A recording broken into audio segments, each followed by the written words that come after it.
Welcome to Kindness in Real Life. In the golden glow of a Maple Creek autumn, William Patterson, a widowed carpenter, scraping by, crossed paths with Elizabeth Reynolds, a mother of three fleeing a nightmare. A simple offer of soup sparked a journey of courage, community, and shocking revelations that rewrote their futures. If you love stories that warm the heart and lift the spirit, hit that subscribe button and tap the notification bell. Your support fuels our mission to share kindness worldwide. Maple Creek's Main Street was a postcard of small-town America. Its brick storefronts bathed in the golden glow of a late October sun. Crimson and amber leaves swirled across the sidewalk, crunching under the boots of passers-by. The air carried the scent of roasted chestnuts from a vendor's cart and the faint chime of a church bell marking the hour. William Patterson, 38, adjusted his worn tool belt, its leather creased from years of carpentry. His pale skin, dusted with sawdust, bore the faint lines of a man who'd faced more than his share of winters, both literal and otherwise. His short brown hair, flecked with gray, peeked from under a faded baseball cap, and his green eyes softened by grief. Scanned Grayson's general store with quiet precision. His calloused hands, marked by honest labor, clutched a short list. Nails, bread, maybe a can of beans. Money was tighter than a rusted bolt this month, his carpentry jobs barely covering the bills. Still, he managed a small smile as he spotted a bag of gummy worms by the register. "Add these, please," he told Martha Grayson. 60, her dark skin warm under a knitted sweater, her eyes twinkling with knowing warmth. For Jackson, perfect attendance this quarter. Martha rang up the sparse purchase, her fingers swift on the old cash register. That boy's something special. William. Sarah would be proud. The mention of his late wife, William's chest tightened, the ache of 3 years. Dulled, but ever present, like a bruise that never fully healed. Sarah's laugh, her way of making their modest life feel rich, lingered in his memory. Hope, so, he murmured, his voice low, tucking the gummy worms into his canvas bag. He nodded, thanks to Martha, whose smile held a motherly reassurance, and stepped outside, the crisp air biting his cheeks. Main Street hummed softly. Kids on bikes wove through pedestrians. A barber swept his stoop, and the diner's neon sign flickered, promising meatloaf specials. William's boots scuffed the pavement, his mind on Jackson's science project and the electric bill due Tuesday. His gaze snagged on a small group huddled near the store's corner, half hidden by a stack of pumpkin crates. A woman, slender and visibly worn, stood protectively over 3 children, their clothes hanging loose like hand-me-downs from a forgotten era. Elizabeth Reynolds, 35, her fair skin pale with exhaustion, clutched her blonde hair in a frayed ponytail, strands escaping like whispers of her unraveling world. Her blue eyes, sharp with fear, darted over her kids. Emma, 12. Her blonde braid tangled her sweater frayed at the cuffs. Alice, 8, clutching a faded scarf, her face smudged with dirt. And Matthew, 6, his big blue eyes hollow, reflecting a hunger that cut deeper than an empty stomach. Their jeans were patched, their sneakers scuffed, and their thin jackets did little against the autumn chill. William might have kept walking. His own burdens were a heavy load, and Maple Creek had its share of hard luck stories, but Matthew's gaze locked onto his, a silent plea that pierced his carefully built walls. It wasn't just hunger, it was a desperation that echoed William's darkest days after Sarah's death. "Everything okay, ma'am?" he asked, stepping closer, his voice gentle to avoid startling them. Elizabeth flinched, pulling her kids tighter, her worn sweater slipping to reveal a bruised wrist she quickly hid.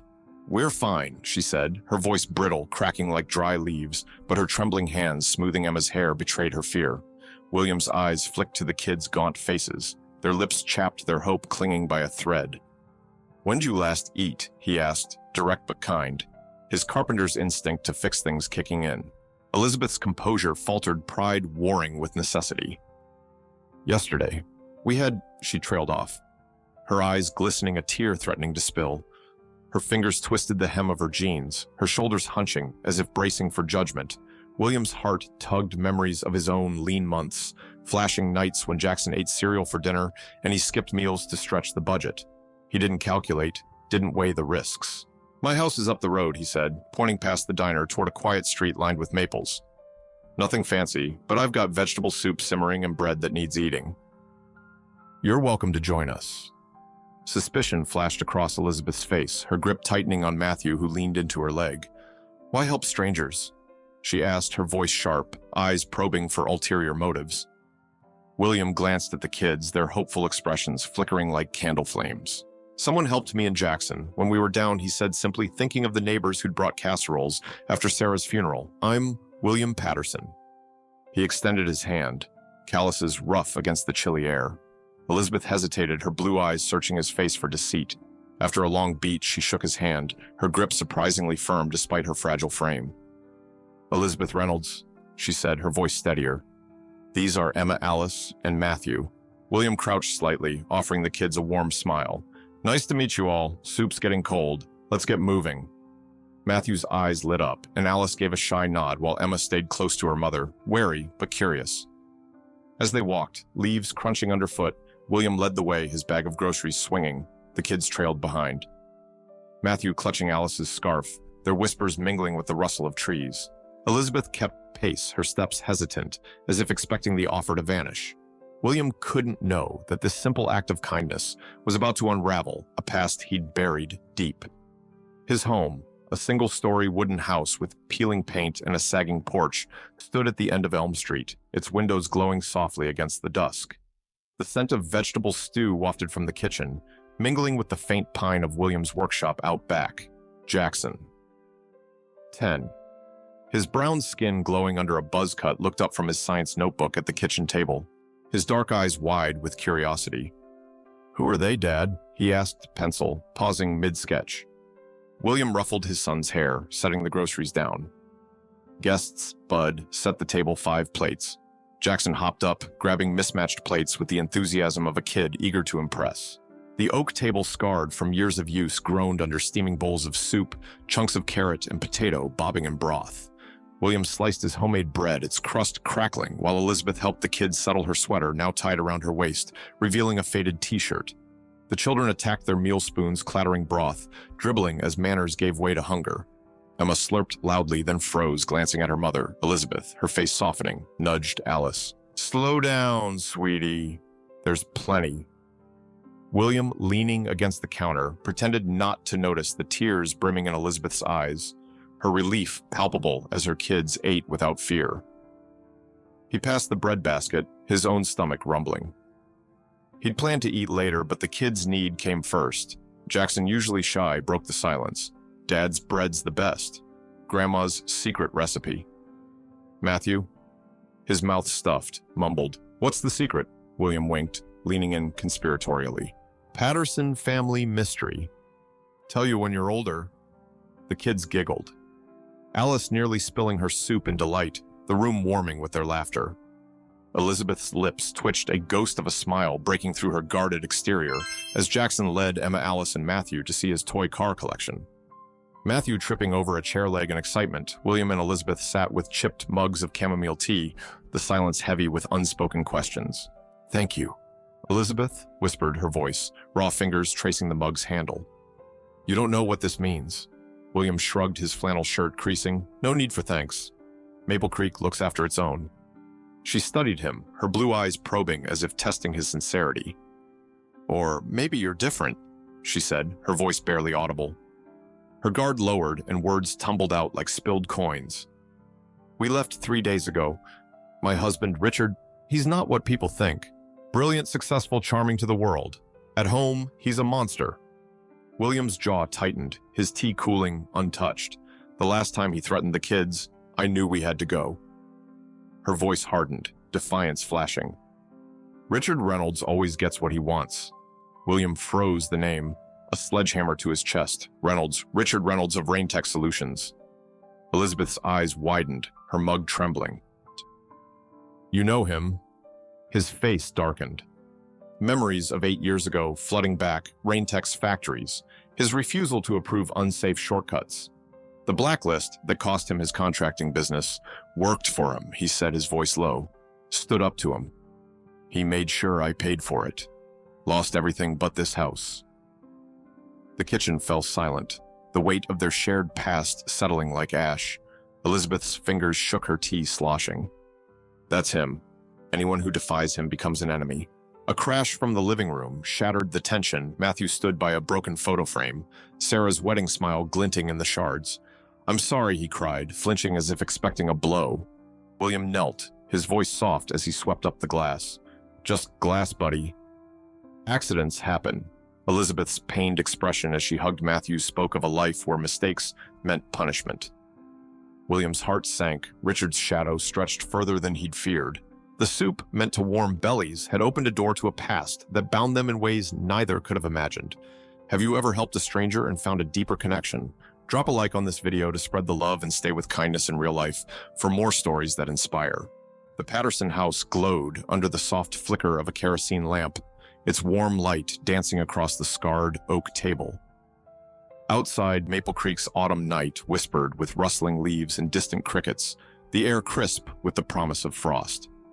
William Patterson, his pale skin dusted with sawdust, leaned over a half-finished chair in the corner, his short brown hair catching the lamplight. His green eyes, steady but watchful, followed the grain of the wood, his calloused hands sanding with rhythmic precision. His flannel shirt, rolled to the elbows, bore a faint stain of coffee from a morning mishap. The house, a single-story relic with creaking floors and a sagging porch, hummed with new life. Elizabeth Reynolds, her fair skin less gaunt. After a week of meals, moved with cautious grace, her blonde hair tied back with a borrowed blue scarf. Her blue eyes, still shadowed by fear, softened as she stirred a pot of tomato soup. Her worn sweater swapped for a clean t-shirt and jeans from Martha Grayson's donation pile. The scent of simmering broth mingled with the piney tang of William's workshop, a comforting contrast to the storm brewing beyond these walls. The kitchen table, once a quiet stage for William and Jackson, now hosted a chaotic symphony of chatter. Jackson, his brown skin glowing, his buzz-cut hair, neat, grinned as he taught Emma how to flick a bottle cap across the table. Emma, her blonde braid fraying, laughed, her pale skin flushed with rare joy. Alice, clutching her faded scarf like a talisman, giggled as Matthew, his big blue eyes sparkling, missed the cap and sent it skittering to the floor. "You're terrible at this," Jackson teased, diving under the table to retrieve it. Matthew pouted, then yelped as his soup spoon clattered to the floor, splattering broth on William's boots. William chuckled, kneeling to wipe the mess. Easy champ floors are washable. Elizabeth's lips twitched, her usual tension easing, but her glance at Matthew held a flicker of worry. Spills in their old life meant consequences. Maple Creek had wrapped the newcomers in its embrace. Martha Grayson, her dark skin radiant under a knitted shawl, dropped off a box of clothes, her smile warm but curious. Sheriff Davis, his brown skin weathered, swung by with a stack of library books, his gray eyes scanning the house like a hawk. Neighbors left casseroles, a patched quilt, even a rusty bike, Alice claimed with a squeal. At the general store, old Mr. Jenkins slipped Emma a peppermint, muttering, "Kids need sweets." Elizabeth, stirring the soup, whispered to William, "They'll expect something in return." Her voice carried the weight of a life where kindness came with strings. William shook his head, slicing bread with a serrated knife. "Not here. This town's different." Her skeptical frown, etched by years of control, lingered, but a spark of hope flickered in her eyes. Daily life wove a fragile rhythm. Jackson led Emma to the creek, teaching her to skip stones, their laughter echoing through the maples. Alice trailed William in the workshop, her small hands sanding a plank, her scarf tucked into her pocket. Matthew shadowed Jackson, clutching a toy car, his shy smile growing bolder.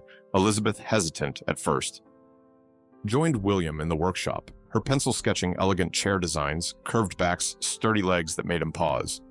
"These are good," he said, tracing a blueprint. "Really good," she blushed, her fingers twisting the scarf. "Just something I used to do before." William's jaw tightened at the unspoken before Richard Reynolds reshaped her world. "We could sell these," he said. "Start something." Her eyes lit up, a glimpse of the woman she'd been before. Fear took hold. Meals anchored their days, each a small victory. Breakfast brought pancakes, the griddle sizzling as William flipped them. Jackson boasting about Dad's secret syrup trick, Matthew syrup, smearing his chin, knocked over the milk, his eyes wide with panic. William mopped it up, winking. Gives the floor character. Elizabeth's grateful nod hid a tremor. Her kids were unlearning fear, one spill at a time. At lunch, tomato soup and grilled cheese sparked a debate over crusts, Emma insisting they were gross, while Jackson defended them as the best part. Alice, giggling, tossed a crust at Matthew, who retaliated with a carrot stick, turning the table into a playful battlefield. William, catching Elizabeth's faint smile, felt a warmth he hadn't known since Sarah's laughter filled this house. But the past loomed on the porch, fireflies blinking in the dark. William and Elizabeth sat with mugs of tea, the night air sharp. "They're scared of loud voices," she said, her t-shirt loose over her jeans, her scarf draped over her shoulders. Sudden moves. Mistakes. Her voice cracked, her fingers tightening around the mug. "That's what he did to us." William gripped the railing, his flannel creasing his own grief, echoing her pain. "And to you?" he asked, his voice low. She stared at the stars, her whisper barely audible. "Bruises fade, the fear sticks." He nodded. Memories of Sarah's hospital bed surfacing, different wounds, same weight. "He'll come looking," he said, his eyes on the dark road. Elizabeth's face hardened. "I won't let him touch them again." William met her gaze, his voice firm. "You're not alone. Stay till you're ready." Her faint smile, fragile but real, warmed the chilly air like a candle in a storm. The next morning, Sheriff Davis's patrol car crunched gravel outside his boots, heavy on the porch. "Got a call from the county," he said, removing his sunglasses, his gray eyes serious.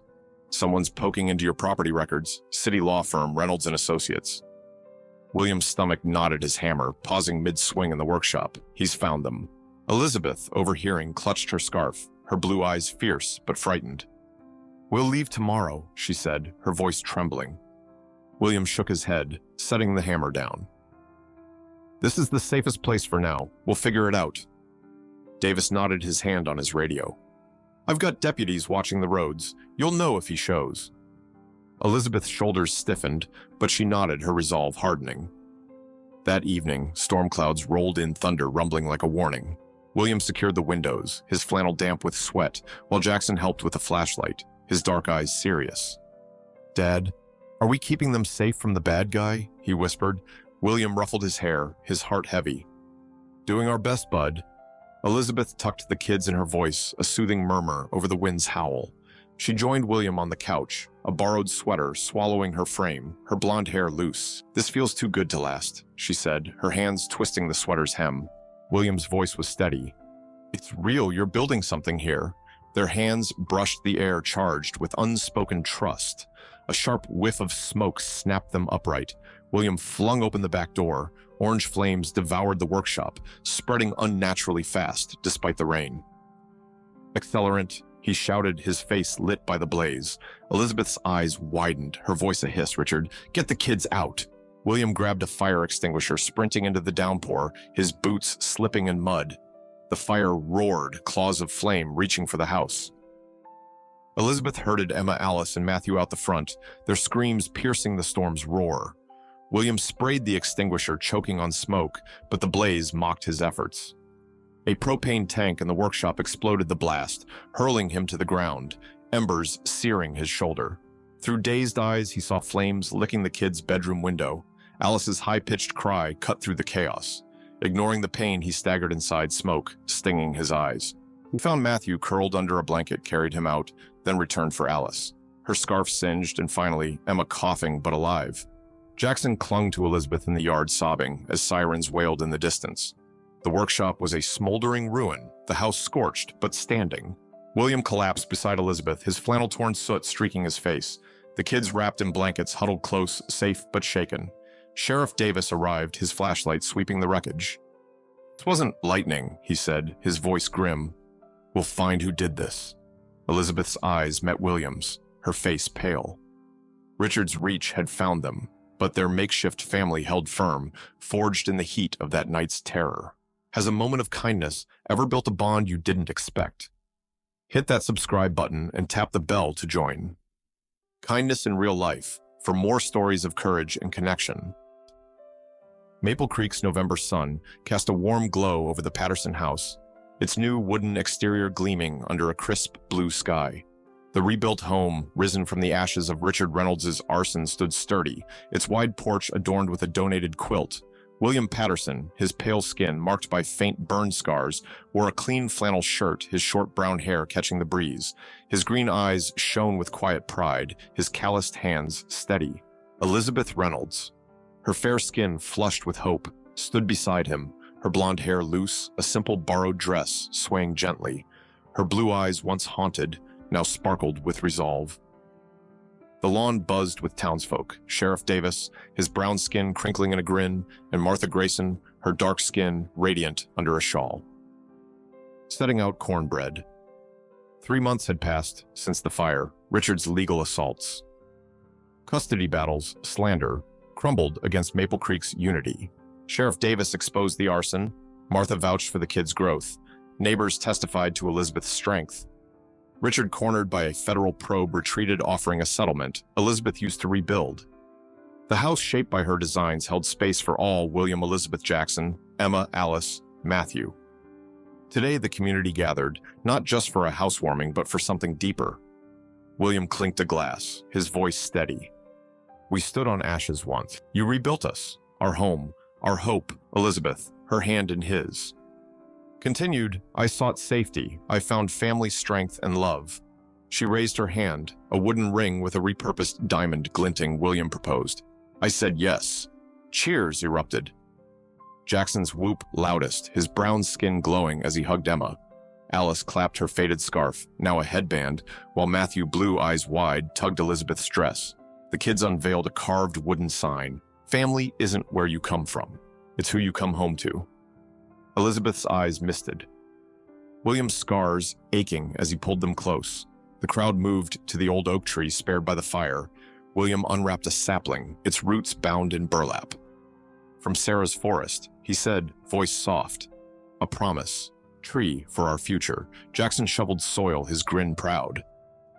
Emma, her braid swinging, followed, then Alice giggling, and Matthew nearly dropping the shovel. Elizabeth placed a carved box with 5 wooden hearts, their names etched. "To stay rooted," she whispered. William added a photo of Sarah, her smile eternal. To remember, Mayor Thompson dubbed it the Promise Tree. The crowd nodding, tears glinting. A feast unfolded: Martha's cornbread, Davis's chili pies from the diner. Laughter rang as Jackson and Matthew chased fireflies. Emma, sketching with Alice, Elizabeth leaned into William by the tree, her dress catching a twig. "You gave us roots," she said, her hand on his. He smiled, scars crinkling. "You taught me to live again." Dusk fell, the promise. Trees' shadow stretching across their new beginning. Richard's threat was gone, replaced by a family forged in love and a town's embrace. What's your story of finding family unexpectedly? Share in the comments and join Kindness in Real Life for more tales of hope.